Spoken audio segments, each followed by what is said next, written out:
என் பேர் சுனிகா. என் ஊர் 5 கிராமம், கன்னியாகுமரி மாவட்டம். நான் என் கதையை சொல்ல வந்திருக்கேன் உங்கள் எல்லாத்துட்டையும்.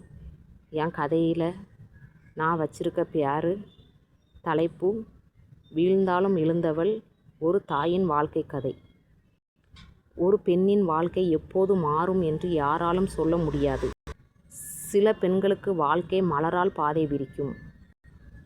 சில பெண்களுக்கு அதே வாழ்க்கை முட்களால் நிறைந்த பாதையை தரும். ஆனால் அந்த முட்களில் நடந்து கொண்டே தன் கால்களில் காயம் ஏற்பட்டாலும் தன் பிள்ளைகளின் கால்களில் முட்கள் படக்கூடாது என்று எண்ணும் பல தாய்மார்களில் ஒருவராக நானும் இருந்தேன். அந்த தாயின் பேர் தான் சுனிகா. வாழ்க்கையில் என்ன நடக்கும், என்ன கஷ்டம், என்ன நல்லது துன்பம் எதுவுமே அறியாத வயசுலேயே எனக்கு கல்யாணம் முடிஞ்சிட்டு. எனக்கு கல்யாணம் முடியும் போது எனக்கு வயசு 17. என்னை திருமணம் செய்த நபருக்கு வயசு 55.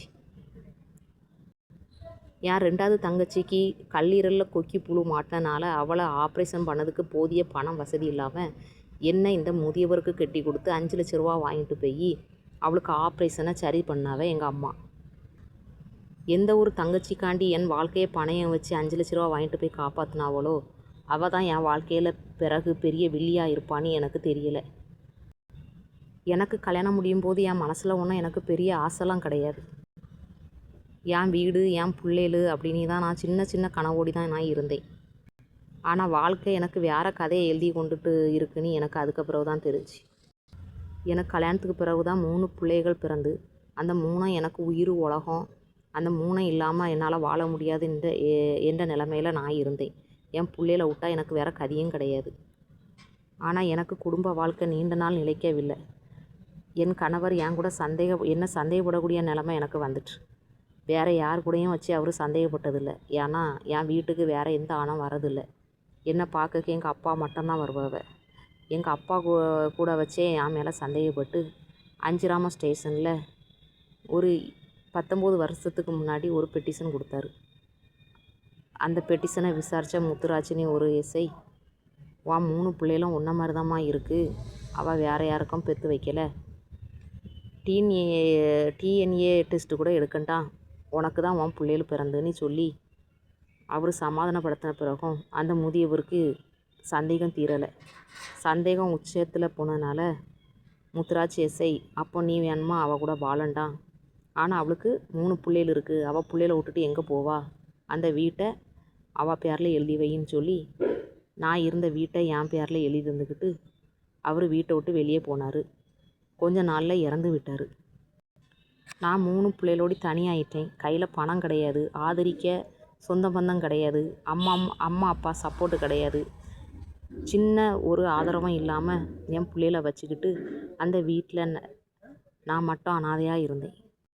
ஆனால் என் மனசுக்குள்ளே தான் தைரியமாக இருந்து நான் எப்படியும் என் பிள்ளைகளை கஷ்டப்பட்டு ஆளாக்கிடுவேன்னு எனக்கு நம்பிக்கை இருந்தது. என் பிள்ளைகள் 3க்கு முகமும் என் கண்ணில் பட்டுட்டே இருந்து எனக்கு புத்துணர்ச்சியை தந்து நம்பிக்கையை தந்து என் பிள்ளைகள் 3 என் கையை பிடிச்சிக்கிட்டு எம்மா எங்களை விட்றாதுங்க அப்படின்னு என்னை கெட்டி பிடிச்சிட்டு அழுது. நானும் என் பிள்ளைகளை கெட்டி பிடிச்சிட்டு அம்மா உங்களை விடவே மாட்டோம்மா, உங்கள் கூடயே தான் இருப்பேன்னு சொல்லிட்டு மன வருத்தத்தில் இருந்தேன்.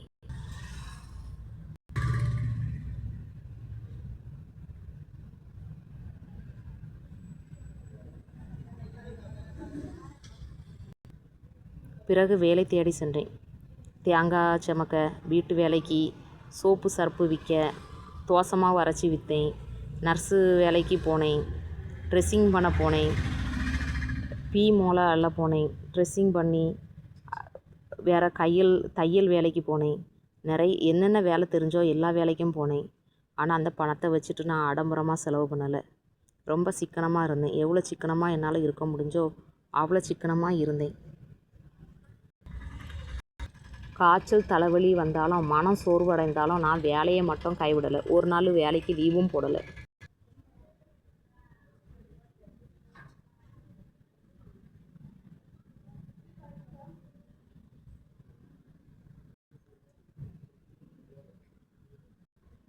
என் பிள்ளைகளும் அதை நல்ல முறையில் படிச்சுக்கிட்டு நிறைய பரிசு வாங்கிச்சு, நிறைய மெடல் வாங்கிச்சு, வெளியூருக்கெல்லாம் விளையாட போச்சு. என் பிள்ளைகளுக்கும் மன தைரியம் வந்துச்சு. எல்லாத்துக்கும் பின்னாடி என்னுடைய உழைப்பு இருந்து என்னுடைய வாழ்க்கையில் இழந்த சந்தோஷத்தை வாய்ப்புகளை என் பிள்ளைகளுக்கு கொடுக்க நான் ஆசைப்பட்டேன். நான் கஷ்டப்பட்டாலும் என் பிள்ளைகள் என்ன மாதிரி கஷ்டப்படக்கூடாது, நல்லா வரணும்னு ஆசைப்பட்டேன். காலம் நகர்ந்து போனது. என்னுடைய பிள்ளைகள் மூத்த குழந்தை பள்ளியிடத்துக்கு என்னுடைய குழந்தை வளர்ந்து மூத்த குழந்தை கல்லூரிக்கு போகக்கூடிய அளவுக்கு வளர்ந்துட்டு. 2வது மகன் 12, புள்ள இளைய புள்ள 10 படிக்கக்கூடிய அளவுக்கு வளர்ந்து வந்துட்டு. நானும் சிறிதாக துணி கடை வச்சு முன்னேறக்கூடிய அளவுக்கு, சின்னதாக துணி கடை வைக்கக்கூடிய அளவுக்கு வளர்ந்துட்டேன். அந்த நாள் என் கண்ணில் எவ்வளோ பெரிய ஆனந்தம். ஒரு தாய்க்கு பிள்ளைகளையும் வளர்த்து விட்டு ஒரு வேலையும் சொந்த தொழிலும் ஆரம்பித்து வந்தால் எவ்வளோ சந்தோஷம் வரும். என் வாழ்க்கையில் அன்றைக்கி எவ்வளோ பெரிய சந்தோஷம்னு ஒரு தாய்க்கு தான் தெரியும். நான் பெற்ற பட்டம் எதுவாக இருந்தாலும் எனக்கு கிடைத்த உண்மையான பட்டம் என்னன்னு தெரியுமா? 3 பிள்ளைகளை கஷ்டப்பட்டு வளர்த்த தாய் அப்படின்னு ஒரு பட்டம் எனக்கு கிடச்சி. ஆனால் எனக்கு கிடைத்தது அன்பும் ஆதரவும் கிடையாது. என் குடும்பத்தில் இருந்து சின்ன ஆதரவு கூட இல்லை. நான் எதிர்பார்த்த அன்பும் ஆதரவும் கிடைக்கல. கணவர் இல்லாமல் வாழும் பெண்கள் படும் பாடு எல்லாத்தையும் நான் பட்டேன்.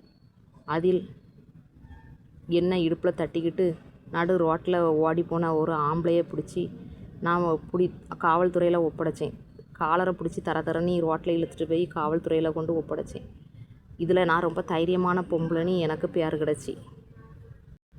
அதுலேயும் ரொம்ப கஷ்டம் என்ன தெரியுமா?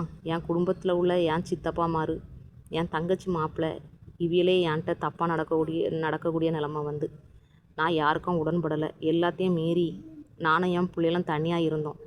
அதில் என் இளைய தங்கச்சிக்கு மாப்பிள்ளை அத்துமீறி ரொம்ப கட்டாயப்படுத்தினால நான் மூத்த தங்கச்சிட்ட சொன்னேன். அவள் மூத்த தங்கச்சி இளைய தங்கச்சிட்ட எங்கள் அம்மாட்ட எல்லாத்துட்டையும் சொல்லி அது ஒரு பிரச்சனை ஆயிடுச்சு. அவன் ஆம்பளைங்கிற துமுறில் அவன் ஒரு டிரைவர், கிளீனர் வேலை பார்த்த பையனையும் கூட்டிகிட்டு அந்த பையனை நான் கண்ணால் கூட பார்த்தது கிடையாது. அந்த பையன் நீங்கள் உங்கள் ஆசைக்காண்டி என்னையும் என் குழந்தனையும் சேர்த்து நான் கூட்டேன்னு சொல்லிட்டான். 2 வத்தையும் நான் சேர்த்து கூட்டினான். எந்த ஒரு பொம்பளைக்கும் இப்படி ஒரு கெட்ட பேர் கிடைக்கக்கூடாது. அந்த பேரையும் நான் வாங்கினேன். என் மனசு நிறைய வலி. அப்படி கெட்ட பேரெல்லாம் வாங்கி எவ்வளோ கஷ்டப்பட்டு என் மனசுக்குள்ளே இருந்ததை சொல்லி அழகு கூட ஆள் இல்லாமல் நான் தவிச்சிட்டு இருந்தேன். ஆனால் ஒவ்வொரு கஷ்டத்துலேயும் என் பிள்ளையில ஆளாக்கணும், உழைக்கணும், அவிய முன்னாடி நல்லா வரணும் அப்படின்னு வைராக்கியம் மட்டும் என் மனசில் நிறையா இருந்து வேலை செய்தேன், ஓடுனேன், உழைச்சேன். அவியலுக்கும் முன்னாடி அவியலோடி ஒரு படினாலும் நான் முன்னேறக்கூடிய அளவில் கடவுள் கொண்டு என்னை ஆளாக்கி விட்டார். என்ன கடவுளுடைய சப்போர்ட்டால் அவியலோடி ஒரு ஸ்டெப்புனால நான் வளர்ந்து வந்தேன். நாளடைவில் நம்மளோடி நல்லா வந்துட்டானே அது கூட அவியலுக்கு பொறாமையாக அந்த பொறாமையால் நிறைய என்னை கஷ்டப்படுத்தினாவ. என் பிள்ளைகளுக்கு கஷ்டம், எனக்கு கஷ்டம், எல்லாத்துக்கும் சேர்த்து கஷ்டம் தந்தாவ. எங்கள் ஊரில் இருந்த நல்ல உள்ளங்கள் எனக்கு நிறைய சப்போர்ட் பண்ணக்கு நல்ல உதவி பண்ண வந்தாவ. ஆனால் நான் யாருக்கும் உதவியை நான் எதிர்பார்க்கல. எனக்கு யார்கிட்டையும் உதவி கேட்டு நிற்க எனக்கு தோணலை. ஏன்னா எனக்கு கை கால் நல்லா கடவுள் தடனா தந்தார். நான் எல்லாத்துட்டையும் சொன்ன வார்த்தை, கை கால் இல்லாத ஆட்களுக்கும் முதியோருக்கும் ஹெல்ப் பண்ணுங்கள், எனக்கு பண்ணண்டாம், நான் உழைக்கக்கூடிய இதில் இருக்கேன் அப்படின்னு நான் சொன்னேன். ஆனால் கொஞ்சம் சில வருடங்கள் கழித்து நானே நிறைய பேருக்கு உதவி பண்ணக்கூடிய நிலைமையை கடவுள் எனக்கு தந்தார். இனியாவது நான் சந்தோஷமாக இருப்பேன், என் வாழ்க்கையில் முன்னேறிட்டேன் அப்படின்னு எனக்கு நம்பிக்கை அந்த நேரம்தான் என் வாழ்க்கை இன்னொரு திருப்பத்தை ஏற்படுத்திச்சு. என் புள்ள மார்க்கு குறைவாக எடுத்ததுனால நான் அவளை சத்தம் போட்டு அடித்தேன். ஏன்னா அவள் நல்லா படிக்கக்கூடிய புள்ள, மார்க்கு குறைஞ்சதுனால நான் சத்தம் போட்டேன். அவள் நல்லா மார்க் எடுத்து ஒரு ஸ்காலர்ஷிப்பில் நல்ல படிக்க போனால் மற்ற 2 பிள்ளைகளையும் படிக்க வைக்கிறது எனக்கு ஈஸியாக இருக்கும் அப்படின்னு ஒரு ஆசையில் நான் அவளை அடித்தேன். அடித்த கோபத்தில் என் கூட இருக்க மாட்டேன்னு அவள் என்கிட்ட சொன்னனால நான் இளைய தங்கச்சி வீட்டில் கொண்டு என் மகளை கொண்டு விட்டேன். அவள் இளைய தங்கச்சி என் பிள்ளைய பார்க்க முடியாதுன்னு என்கிட்ட விட்டுருந்தா கூட பரவாயில்ல, நான் கூட்டிகிட்டு வந்திருப்பேன். அவள் அப்படியே இளைய தங்கச்சி வீட்டில் கொண்டு விட்டுட்டா. இளைய தங்கச்சி வீட்டில் பாதுகாப்பு கிடையாது. ஏன்னா அவன் இளைய தங்கச்சி மாப்பிள்ளை என்கிட்ட அத்துமீறின ஒரே காரணத்தால் நான் 15 வருஷமாக அவட்ட பேச்சு கிடையாது. என் பிள்ளைய அங்கே கொண்டு விடுறதுல எனக்கு துளியும் விருப்பம் இல்லை. அதனால் நான் அங்கே கூட போனேன். என் பிள்ளைய நான் கூட போன நேரம் நைட்டு 8:30 மணி இருக்கும். என் பிள்ளைய வீட்டுக்குள்ளே பூட்டி வச்சுக்கிட்டு பிள்ளைய வெளியே அனுப்பாமல் என்கிட்ட தர்க்கம் போட்டுட்டு இருந்தவ என் பிள்ளைய வெளியே அனுப்புங்கன்னு நான் ரொம்ப கத்தியேன். என் பிள்ளைய வெளியே அனுப்பலை. அந்தால நான் தர்க்கம் போட்ட கோவத்தில் என் தங்கச்சி லிபி பால்ராஜ்னு ஒரு எஸ்ஐ, அப்போ அவர் சுசீந்திரத்தில் வேலை பார்த்துட்டு இருந்தார். அவருக்கு 100 ஸ்டேஷன் நம்பருக்கோ அவள் அடிக்கலை. எனக்கு நல்லா தெரியும். லிபி பால்ராஜிக்கு ஸ்ட்ரெயிட்டாக தான் ஃபோன் அடித்தா, அவர் நம்பருக்கு தான் அடித்தா. அவருக்கு நம்பர் எப்படி அவட்ட இருந்துன்னு எனக்கு தெரியாது.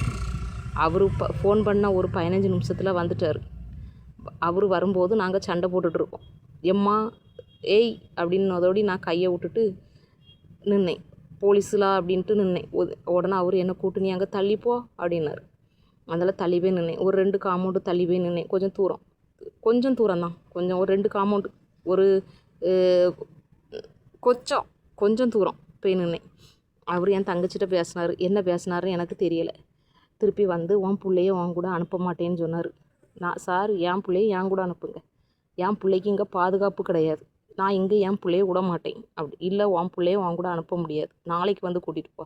நாளைக்கு வந்து கூட்டிகிட்டு போகிறேன் சார், ஒரு நாள் உங்கள் கஸ்டடியில் அப்போ வைங்க, நான் நாளைக்கு வந்து கூட்டிகிட்டு போகிறேன். ஆனால் என் பிள்ளைய நான் இங்கே விட மாட்டேன், இங்கே விடவே மாட்டேன். என் உயிர் போனாலும் நான் இங்கே என் பிள்ளைய தங்க விட மாட்டேன் அப்படின்னு மாற நான் சொன்னனால அவர் கோவத்தில் என் கன்னத்தில் 4-5 அடி அடித்தார். ஒவ்வொரு முறையும் எதுக்கு அடிக்கிறேன்னு நான் கேட்டேன்.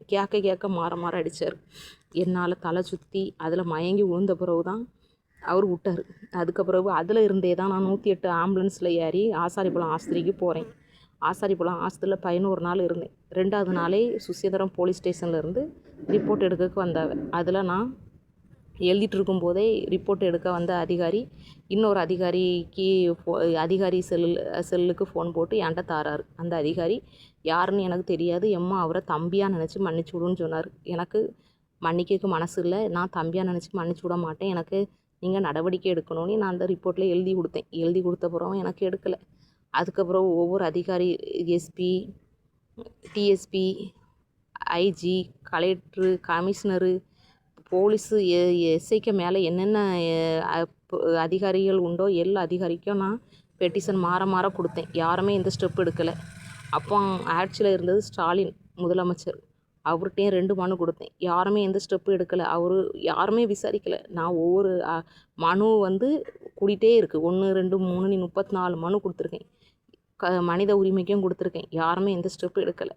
என்னால் முடியாத பட்சத்தில் கலெக்டர் ஆஃபீஸில் போராட்டம் பண்ணி எஃப்ஐஆர் போட்டாவ. அந்த எஃப்ஐஆர் 6 மாதம் கழித்து போலீஸ் ஸ்டேஷனுக்கு வந்திருக்கு. நீதித்துறைக்கு வந்திருக்கு. போலீஸ் ஸ்டேஷனுக்கு இல்லை, நீதிமன்றத்துக்கு வந்திருக்கு. அங்கே எனக்கு எஃப்ஐஆர் ஆர்சிஎஸ்ன்னு போட்டு முடிச்சிருக்காவ. ஆர்சிஎஸ்னால் உண்மைக்கு புறம்பானதான். இது எனக்கு எதிர்ச்சியாக என் பிள்ளைய அட்வொகேட்டுக்கு காலேஜுக்கு சேர்க்க போன இடத்துல அங்கே ஒரு அதிகாரி மாதிரி ஒரு ஆள் பார்த்து சொன்னார். கேஸ் நம்பர்லாம் நான் இப்படி போலீஸ் அடித்த கதையை சொன்ன உடனே 183 போட்டு எல்லாம் அடித்து பார்த்ததில் எனக்கு ஆர்சிஎஸ்ன்னு போட்டிருக்குன்னு தெரிஞ்சு இதுக்குள்ள விவரம் உண்மைக்கு புறம்பானதுன்னு சொன்னார். நான் ஒரு அட்வொகேட்டை பார்த்து நீ எதுக்கு அப்ளை பண்ணு அப்படின்னு சொல்லி நான் இங்கே வரும்போது அதை பார்க்கும்போது ஏற்கனவே ஃபஸ்ட்டு வாய்தாக்கு லிபி மட்டும் போயிருக்காரு, எனக்கு சொல்லலை. 2வது வாய்தாக்கு லிபி மட்டும் போயிருக்காரு, எனக்கு சொல்லலை. 3வது வாய்தா ஜூன் 16ஆம் தேதி கோர்ட்டு மூலமாக எனக்கு வீட்டுக்கு ஆர்டர் நான் அதை எடுத்துக்கிட்டு நீதித்துறைக்கு நீதிமன்றத்துக்கு போயிருக்கேன். அங்கே தான்வாரி ஆழ்வார்னு ஒரு போலீஸு, தாரிக் ஆழ்வார்னு ஒரு போலீஸு கரெக்டாக என்ன உள்ளே கூடக்கூடிய நேரம் நீங்கள் ஆதார் கார்டு செராக்ஸ் எடுத்துகிட்டு வாங்கன்னு என்ன வெளியே அனுப்பிட்டார். அதுக்கப்புறம் தான் ஆதார் கார்டு செராக்ஸ்லாம் நம்ம உள்ளே வச்சுருக்கோமேனு யோசிக்கக்கூடிய நேரம் நான் பார்த்த அட்வொகேட்டாக்கா என்ன சத்தம் போட்டு நீ எல்லா ரிப்போர்ட்லேயும் ஆதார் கார்டு வச்சு தானே கொடுத்துருக்கோம், நீ எதுக்கு வெளியே போனான்னு டக்குன்னு அந்த நேரம் பார்த்து என்ன உள்ளே கூட்டிகிட்டு போய் என் ஆர்சிஎஸ் கேஸு நீ போட்டதை நான் ஓப்பன் பண்ணி சார் என்ன அடித்தது உண்மைன்னு நீதிபதிகிட்ட நான் சொல்லி அவர் திருப்பி ஒரு 6-7 வாரம் ஒவ்வொரு வாய்தாவாக போட்டு நான் என்ன அடித்த போலீஸு நான் ஆசாரிப்படத்தில் இருந்த ரிப்போர்ட் எல்லாம் வச்சு என்ன அடித்த ஃபோட்டோ எல்லாத்தையும் வச்சுருக்கேன். நான் எஸ்பி கிட்ட நான் மனு கொடுத்ததுலேயே எல்லா ரிப்போர்ட்டும் நான் வச்சுருந்தேன். ஆனால் இந்த போலீஸ் அதிகாரிங்க கோர்ட்டுக்கு கொடுக்கும்போது நான் என்ன அடித்த ஃபோட்டோ, எனக்கு கண்ணெல்லாம் வீங்கியிருந்து கண்ணம்லாம் வீங்கியிருந்த ரத்தக்கட்டு இருந்த ஃபோட்டோ, ஆஸ்பத்திரியில் சர்டிஃபிகேட்டு தந்தது, ஊன் சர்டிஃபிகேட்டு, கண் பார்வையில் அந்த சர்டிஃபிகேட்டு எல்லாத்தையும் நான் இணைச்சி வச்சுருந்ததை எல்லாரும் நீக்கி வெறும் மனுவை மட்டும் கொடுத்துருக்காவ. அதுக்கப்புறம் நான் ஆர்சிஎஸ் போட்டு ஒவ்வொரு வாய்தாக்கம் பெய்ய நீதிபதிகிட்ட நான் ஒன்று ஒன்றா கொடுத்து லாஸ்ட்டு அவர் எனக்கு ஆர்சிஎஸ்ஸை மறு விசாரணைக்கு ஈத்தாமொழி ஸ்டேஷனுக்கு அனுப்பி விட்ருக்காரு. அங்கே லட்சுமின்ட்டு ஒரு அதிகாரிகிட்ட கொடுக்க சொல்லியிருக்காரு. அவங்களாவது கரெக்டாக விசாரித்து எனக்கு ஆர்சிஎஸ்ன்னு போட்டிருக்கத எஃப்ஐஆர் ஒழுங்காக போடுவாங்களான்னு எனக்கு தெரியலை. ஏன்னா போலீஸில் எல்லா போலீஸுக்கும் போலீஸ் தான் சப்போர்ட்டாக இருக்காவ. மக்களுக்கு எந்த நீதியும் கிடைக்க மாட்டேங்குது. போலீஸ் அதிகாரிங்க எல்லாரும் எஸ்ஐக்கு தான் சப்போர்ட்டாக இருக்காவ.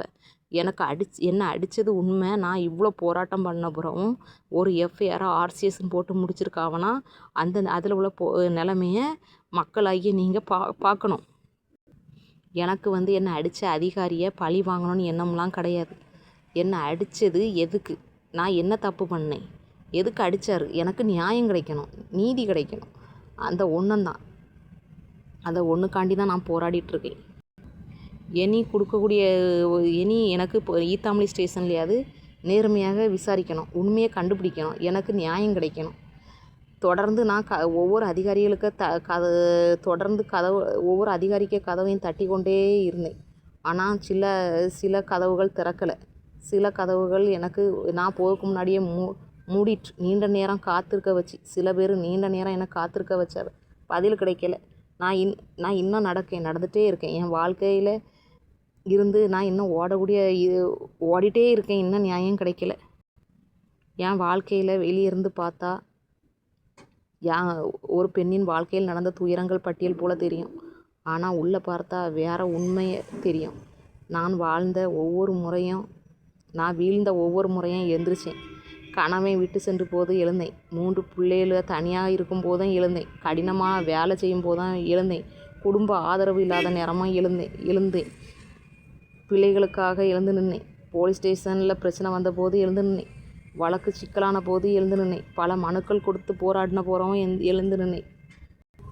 என்னுடைய வாழ்க்கை என்னிடம் மீண்டும் மீண்டும் மீண்டும் ஒரே கேள்வியை கேட்டுகிட்டே இருக்குது. இன்னும் எவ்வளோ நாள் தான் நீ போராடுவா?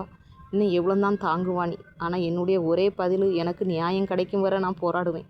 இந்த போராட்டத்தில் என் உயிர் போனால் அதற்கு காரணம் எஸ்ஐ லிபி பால்ராஜ். என்னுடைய எஃப்ஐஆரை ஒழுங்காக விசாரிக்காமல் ஆர்சிஎஸ்ன்னு போட்டு முடித்த உதவி ஆய்வாளர் சுரேஷ் அவரு, சுசீந்திரம் உதவி ஆய்வாளர் சுரேஷ் அவரு. என்னுடைய வாழ்க்கை இன்னும் முடியலை. என்னுடைய கதை எழுதப்பட்டு கொண்டே இருக்கிறது. வீழ்ந்தாலும் எழணும்னு தைரியம் எனக்கு இருக்குது. ஒரு நாள் இந்த கஷ்டத்தெல்லாம் நினச்சி நீ எவ்வளோ போராடுனா அப்படின்னு நினச்சி பார்க்கக்கூடிய நேரம் வரக்கூடிய நேரம் நான் அந்த கஷ்டத்துலேருந்து விடுபட்டு நான் என் போலீஸ் கேஸில் நான் அடித்தது உண்மைன்னு நிரூபித்து வெற்றி அடைஞ்சிருப்பேன். அந்த வெற்றியால் நான் மகிழ்ச்சியோடு இருக்கணும். இதுதான் எனக்கு ஆசை. என்னுடைய வாழ்க்கை எனக்கு என்னுடைய வாழ்க்கை சோக கதை மட்டும் இல்லை. ஒரு தாயின் போராட்ட கதை, ஒரு பெண்ணின் உயிர்ப்பு கதை, ஒரு நம்பிக்கையின் கதை, இன்னும் முடிவடையாத கதை. இந்த கதையில் அடுத்த அத்தியாயத்தை நான் இன்னும் எழுதி கொண்டே இருக்கேன். நான் வீழ்ந்த இடத்தில் கதை முடியலை. நான் எழுந்த இடத்துல என்னுடைய கதை தொடங்குகிறது. மக்கள் எப்படியாவது இதை கேட்டு ஷேர் பண்ணி எனக்கு ஒரு நியாயம் கிடைக்கணும். போலீஸ் அடித்ததுக்கு நான் பேச தெரியாமல் பேசியிருப்பேன். எனக்கு வாய் திருந்தாமல் எனக்கு இது முறை. ஏன்னா நாக்கு கோளாறு இருந்தால் என்னை மன்னிச்சு இதை ஷேர் பண்ணி விட்டு எனக்கு நல்ல ஒரு தீர்ப்பு கிடைக்கணும், நியாயம் கிடைக்கணும். அந்த அருளை தாங்க மக்கள். நீங்கள் எல்லோரும் தான் எனக்கு கடவுள் மாதிரி. இப்போ சப்போர்ட்டு பண்ணுங்கள்.